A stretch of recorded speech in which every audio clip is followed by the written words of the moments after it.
ఛత్తీస్గఢ్ లో మరోసారి భారీ ఎన్కౌంటర్ జరిగింది. నారాయణపూర్ లో జరిగిన భారీ ఎన్కౌంటర్ లో 28 మంది మావోయిస్టులు మృతి చెందినట్లు తెలుస్తోంది. అలాగే మరికొంతమంది మావోయిస్టులకు గాయాలైనట్టు తెలుస్తోంది. ఇక ఈ ఎన్కౌంటర్ లో మావోయిస్ట్ అగ్రనేత నంబాల కేశవరావు అలియాస్ బసవరాజు మృతి చెందారు. అయితే మరణించిన నక్సలైట్ల గురించి ఇంకా అధికారికంగా ధృవీకరించలేదు.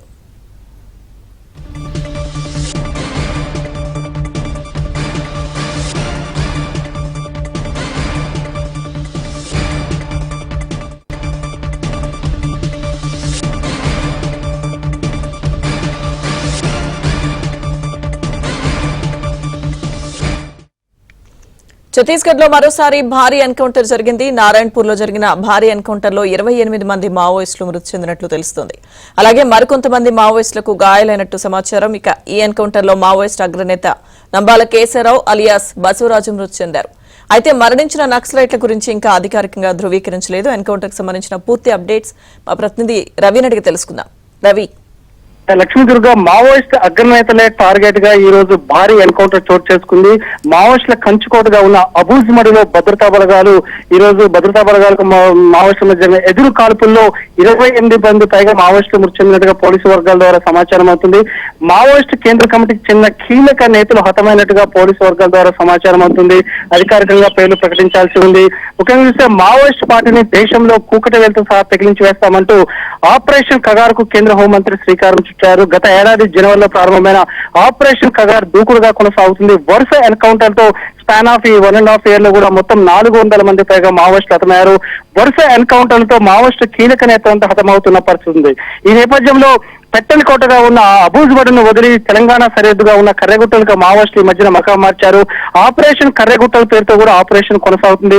దాంతో ట్రై జంక్షన్ గా ఉన్న కర్రెగుట్టలు ఛత్తీస్గఢ్, తెలంగాణ, మహారాష్ట్ర సరిహద్దులో ఉన్నాయి. మావోయిస్ట్ గెరిల్లా సుప్రీం కమాండర్ గా ఉన్న మడవి హిడ్మా టార్గెట్ గా కూడా ఒక పక్క ఆపరేషన్ కర్రెగుట్టలు కొనసాగుతుంది. సో మొత్తంగా చూస్తే 5 దశాబ్దాల నక్సల్ ఉద్యమంలో మావోయిస్టులకు కంచుకోటగా ఉన్న అబూజ్మడ్ టార్గెట్ గా కేంద్ర పారామిలిటరీ బలగాలని సుమారు 1,00,000 వరకు కూడా బలగాలను కూడా గత కొంతకాలంగా పెద్ద ఎత్తున ఆపరేషన్ చేస్తున్న పరిస్థితి ఉంది. ముఖ్యంగా చూస్తే అబూజ్మడ్ లో నారాయణపూర్, బీజాపూర్, దంతెవాడ జిల్లాలకు సంబంధించి 3 జిల్లాల భద్రతా బలగాలు కూడా ఈ రోజు ఆపరేషన్ లో పాల్గొన్నారు.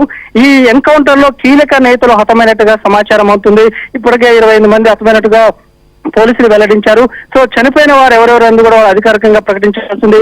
మొత్తంగా చూస్తే వచ్చే ఏడాది మార్చి 31 నాటికి దేశంలో మావోయిస్ట్ పార్టీ పూర్తి స్థాయిలో ఏర్వేస్తామన్న డెడ్ లైన్ ఏదైతే ఉందో ఆ డెడ్ లైన్ ఈ కాలంలోనే వారు చేరుకునేట్టుగా కనిపిస్తుంది. మొత్తంగా చూస్తే తెలంగాణ, ఛత్తీస్గఢ్ సరిహద్దులో కూడా మొత్తం హైటెన్షన్ వాతావరణం నెలకొంది. ఛత్తీస్గఢ్ లో తీవ్ర అణచివేత ఉండడంతో మావోయిస్టులు గోదావరి దాటి తెలంగాణలో ఎంటర్ అవుతారన్న నిఘా వర్గాల సమాచారంతో కూడా తెలంగాణ గ్రౌండ్స్ అప్రమత్తంగా ఉంది.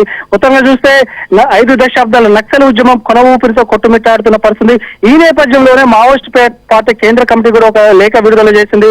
కేంద్ర ప్రభుత్వంతో శాంతి చర్చలకు సిద్ధమంటూ మావోయిస్ట్ పార్టీ లేఖ విడుదల చేసింది. అదేవిధంగా తెలంగాణ అధికార ప్రతినిధి జగన్ కూడా 6 నెలల పాటు కాల్పుల విరమణ పాటిస్తున్నట్టు కూడా లేఖ విడుదల చేశారు. మావోయిస్ట్ పార్టీ ప్రాధాయపడ్డా గానీ ఈ రోజు కేంద్ర ప్రభుత్వం గానీ ఛత్తీస్గఢ్ ప్రభుత్వం గానీ పట్టించుకునే పరిస్థితి లేదు. మరోపక్క తెలంగాణలో ముఖ్యమంత్రిగా ఉన్న రేవంత్ రెడ్డి కూడా దీన్ని సామాజిక కోణంలో చూస్తామంటూ ప్రకటించారు. అదేవిధంగా కాంగ్రెస్ పార్టీ సీనియర్ నేతలంతా కూడా ఆపరేషన్ కగార్ నిలిపేయాలని డిమాండ్ చేస్తున్నారు. మరోపక్క బీఆర్ఎస్ అధినేత కేసీఆర్ కూడా ఆపరేషన్ కగార్ నిలిపేయాలని కమ్యూనిస్టు పార్టీలు కూడా డిమాండ్ చేస్తున్న పరిస్థితి ఉంది. సో తెలంగాణలో ఉన్న అన్ని పార్టీలు ప్రజాస్వామికవాదులంతా డిమాండ్ చేస్తున్నా గానీ ఆపరేషన్ కగార్ అనేది అలానే కొనసాగుతుంది. సో కేంద్ర ప్రభుత్వం దూకుడుగా ఉంది. దీన్ని బట్టి చూస్తే 1969 నక్సల్ వరిలో పుట్టిన నక్సల్ ఉద్యమం తెలంగాణలో జైత్రయాత్ర చేసి ముఖ్యంగా తెలంగాణకు చెందిన వారే కేంద్ర కమిటీలో పొలిట్ బ్యూరో కీలకంగా ఉన్న పరిస్థితి. సో వారంతా వయోభారంతో ఉన్నారు. 65 ఏళ్ళు 70 ఏళ్ల వయసు ఉన్నారు.